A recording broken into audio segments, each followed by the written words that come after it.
You know, it's funny about... Yeah. You know, it's funny about 10 years ago, I never thought I would go through depression.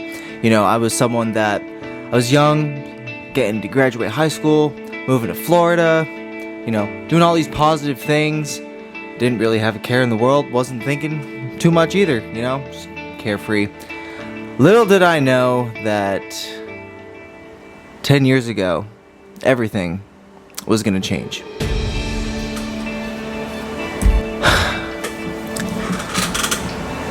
So I was never the popular kid in school. I had friends, had my little group of people that I hung out with all the time, but I was never the high school jock, never the team captain, and I mean, I played sports, but it just wasn't that status, you know what I'm saying?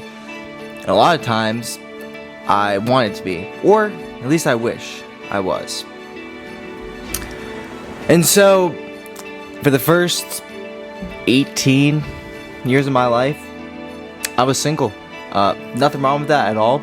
But my problem was that I didn't want to be single. I wanted to be in a relationship. I wanted someone else, and the problem really is that I was looking for someone to fill the gap of fulfillment or satisfaction or need.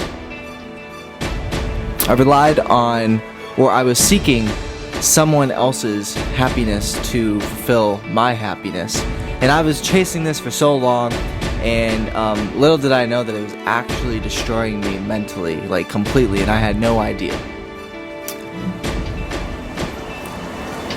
So we get to senior year, right?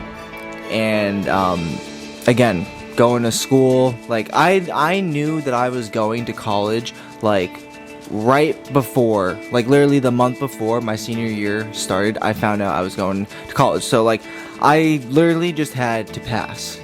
Everything else was smooth sailing because I already knew I got in. So that being said, I got senioritis pretty damn fast, and fast forward to springtime, come graduation, right? Whole school year of just grinding it out and working. So we get to graduation, right? And for the first time ever, right, I had basically been dating this chick for a few years, for a few months. Been dating this chick for a few months, and first girlfriend ever. And again, not a care in the world. And apparently, I took that just serious. And what I mean by serious is that one day I just woke up and I just completely broke it off with them. And should have never done that whatsoever. I mean, to this day, I definitely regret doing that, and that person probably hates me to this day, and I'm very sorry for that, but you live and learn. Anyway, fast forward 6 months, right? 6, 7, 8 months after that happened, right? I came back home after a little winter break in college, and I tried to get back with this person, I guess thinking that I just could. I apologized for what I had done, and I wanted to make things right, and I had every intention on doing so. I had every intention on doing the right thing, and I genuinely felt this way. You know, it wasn't like, oh, I'm trying to make up because I want this. No, it's because I actually just cared. I gave a shit about what was going on, and I wanted to change it. And so that happened. I did change it, and then I was completely blindsided. This person told me that, like, this was Christmas time, right? So keep in mind, like, vibes are high, like everyone loves Christmas. So when I heard this news, not only was I shocked, but I was devastated. And like, this is the first time where like legitimate shock has ever like hit me, basically, right? And I'm not someone that like usually talks or thinks about like suicidal thoughts, but like this was a time where I didn't know how to feel because I was being rejected by something that I've never been rejected by before. Like, I've always been rejected by people that like had like boyfriends and stuff, but this was completely different. And so it was completely different because I was blindsided and I didn't know.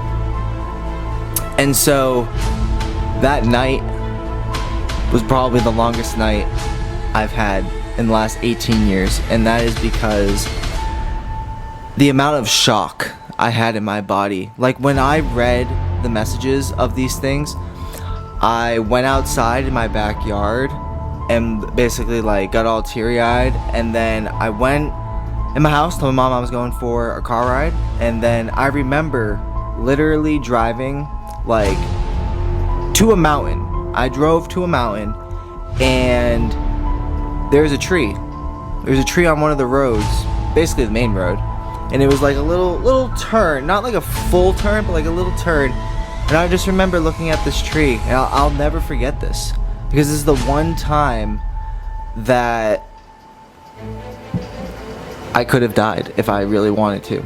And talking about that, it kind of gives me chills now, because it's just like, as someone that has never thought about that type of stuff, a moment where I relied on someone's love, someone's happiness, someone else's presence to make me happy, put me in that position.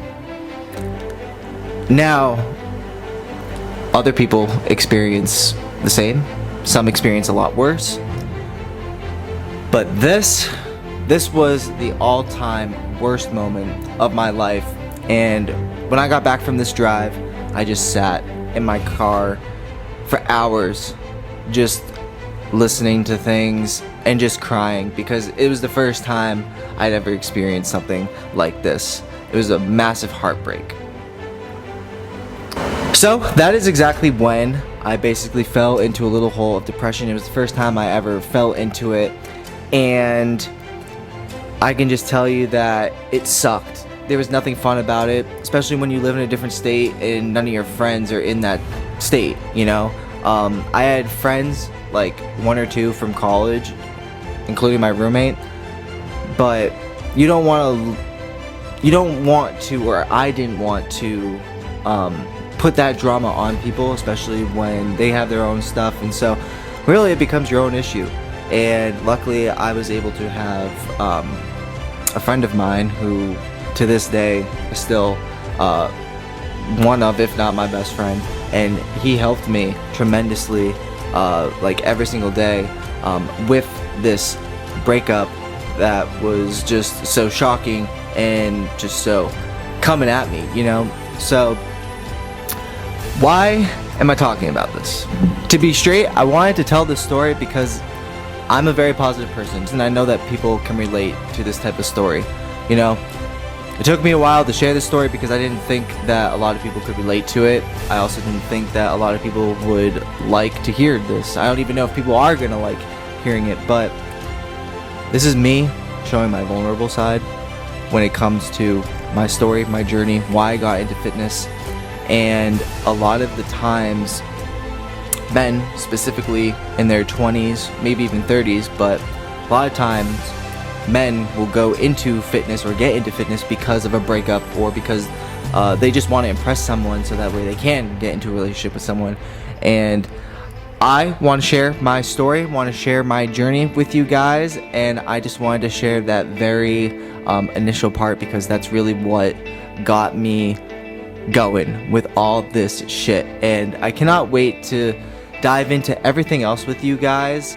No Limit Fitness is so much more than just fitness. It's much more than just, you know, lifting weights, eating healthy, and calling it a day. It's about mind, body, and spirit. You know, I don't want to just be fit. I want to be resilient mentally and spiritually. I want to take control of my life, and I want people that are feeling and going through the same exact stuff, I want them to feel, I want them to be on the opposite. I want them to take control of their life like I decided to do and have done.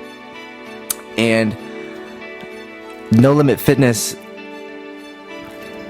the reason why it's called No Limit is because you shouldn't have any limits on what you do. You shouldn't have, there should be no limits on relationships, on what you do in life, in fitness, in anything. And there's bars that you set, there's standards that you set. And for me personally, like, I want to change my family's standard. You know, I want them to go from here to skyrocket, and I want to share that journey because I know there's a lot of people out there that want to do the same thing, and sometimes they don't know necessarily how to do that, or maybe they're just looking for an outlet or a supportive outlet that will help them. And that's exactly why I created No Limit Fitness, because there's no limits in life. At No Limit Fitness, we empower the underdog. Why? Because we live the underdog story. Whether you're trying to get into shape or you're trying to get back in shape, people who have been overlooked or just doubted, I truly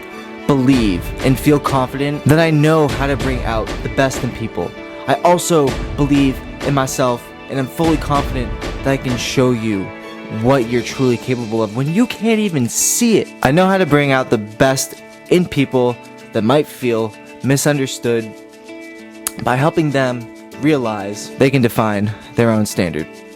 Thank you guys so much for listening. This is literally just the start. I've redone all social media platforms, so go ahead, check everything out. This is my story.